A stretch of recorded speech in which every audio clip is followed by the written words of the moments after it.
So magandang hapon po sa ating mga ka-idol. So nandito tayo ngayon sa Baliwag, Walter Mart. Kung nakikita nyo guys, nandito po tayo sa Baliwag, Walter Mart. So may chine-check tayong sasakyan dito, Honda IDSi 2008 model, automatic transmission. So ito na check ko na kanina. So ipapakita lang natin yung mga basic rules sa pag-check ng second hand na sasakyan. So unang-una guys, check mo muna natin.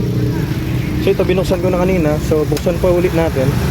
Unang-una ito guys, dapat hindi ito bumubula or kumukulo. So yan guys, naka-open yung makina niyan guys. Ayan. So yan, diba? So goods na tayo dito. So after that, check ko din siya dito. So ito na check ko na din siya kanina, okay naman siya. Pero papakita ko po sa inyo. So dapat dito walang lalabas na usok at saka tatalsik na langis.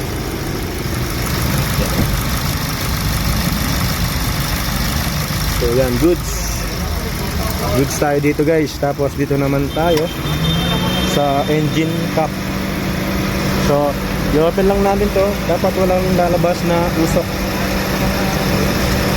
saka talsik. So yan, goods.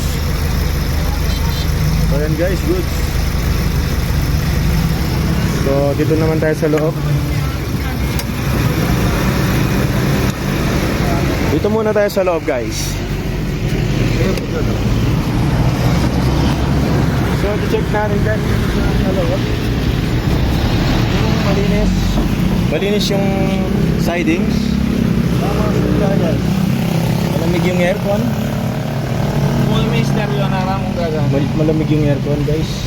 Ayan, lamig oh. Umusok pa guys. Tapos dito tayo sa baba. Ito guys, makapal pa yung gulong. Nasa may 95% pa to. So malayo pa yung mararating nito. Tapos i-check din natin dito. Pag nakita nyo walang lusaw dito sa may bandang baba, so ayan, goods na tayo dyan. So tapos dito may mga konting mild dents lang.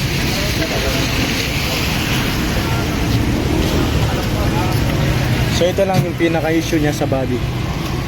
So minor issue, nasa may 3.5.